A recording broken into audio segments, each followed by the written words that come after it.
Thanks, Lisa. The U.S. and Israel have, of course, been in close coordination as they continue to make strikes against Iran. But last week, reporting emerged that an unlikely regional ally had also endorsed taking kinetic action against Tehran, Saudi Arabia. Now, the Saudis almost instantly refuted that report. But where exactly does the kingdom stand in this conflict? What is their relationship with the Islamic Republic? And will the regime in Tehran actually fall?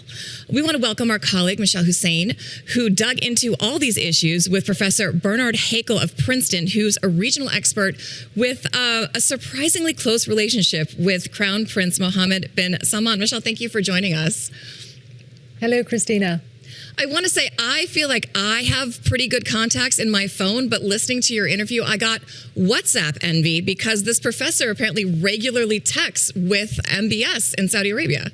Yes, Bernard Hakel is based at Princeton, and about 10 years ago, he met Mohammed bin Salman in Saudi Arabia and then on a visit to the United States. And because Professor Hakel is a native Arabic speaker, he was born and brought up in Lebanon, they are able to converse in the Crown Prince's native tongue. And they have kept in touch. They do speak regularly via WhatsApp often, and they speak both privately and on the record because Professor Hakel has a book that's going to be coming out later this year about modern-day Saudi Arabia. So that's the context. That's a particular insight he has. But in broad terms, essentially 1 week into this military action, we wanted to explore how quickly other countries in the region were brought in through Iranian retaliation and some of the complexities within those relationships in the region. So between Saudi Arabia and Iran, between Saudi Arabia and the UAE, Saudi Arabia and the United States as well. So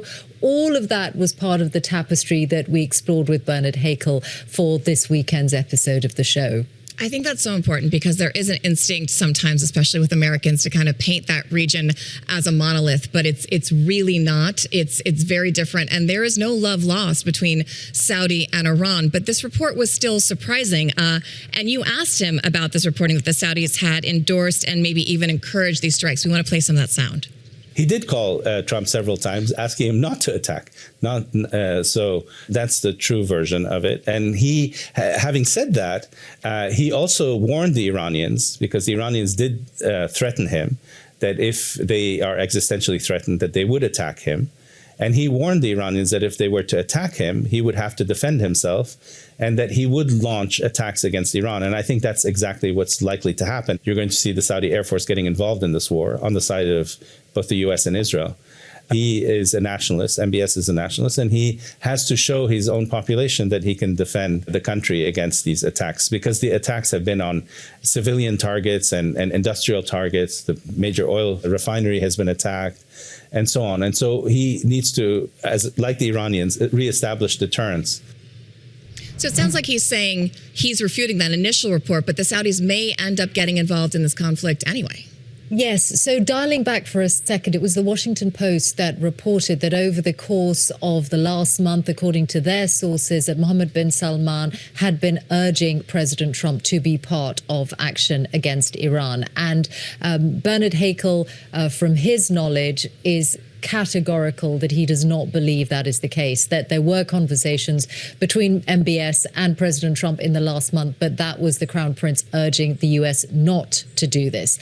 So that's how Professor Hakel sees it. I think then the point is that targets within Saudi Arabia have been targeted by Iran in the last few days, as have other countries. And so that leaves Mohammed bin Salman in this position where naturally he needs to not only show his population that he can defend them, but also in a very real way to try and prevent attacks on his territory. Because don't forget, Christina, he's in the midst of this massive transformation of his country. That's what he's trying to do through this big flagship Vision 2030 program. It is why so many American and other companies are trying to make inroads into Saudi Arabia to be part of this transformation and the economic opportunity it represents. So at a very basic level, this kind of situation, missiles and drones flying about, airspace affected, confidence affected, shipping affected, all of that is driving a coach and horses through what he really wants to do with his country. Right. He's been really trying to appeal to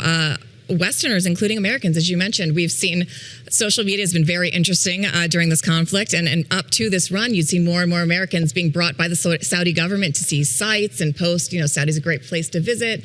And obviously, this is complicating that in more ways than one. Before I let you go, President Trump has said he wants a say in who the next supreme leader is. Is that even possible? And based on your conversations, who are the likely candidates?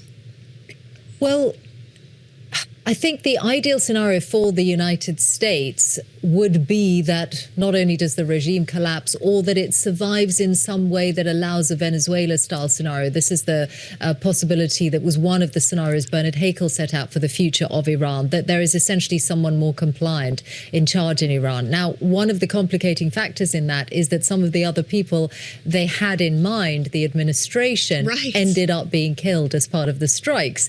So, how thought through that aspect of the plan as well as the plan as a whole for Iran, one has to wonder about it. So what Bernard Hakel does in this interview, and if people listen to the whole thing, they'll hear him set out all of this. He says that there are three scenarios for Iran. One is that the regime survives or indeed is strengthened. And he says that going into it, the regime already had the support of 20% of the Iranian population. Second scenario is some kind of Venezuela-style situation. It survives, but the leadership is very different.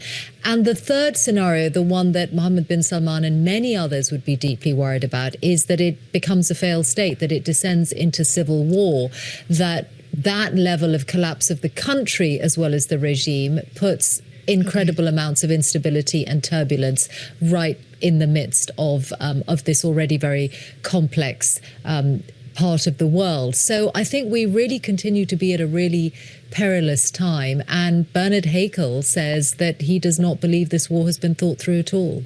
All right, we're going to have to leave it there, but I highly recommend everyone go listen to the full episode. It is out now. Thank you, Mishal, and be sure to subscribe to What Else? The Mishal Husain Show podcast on Apple, Spotify, or anywhere you listen, and watch full episodes on the Bloomberg Business app.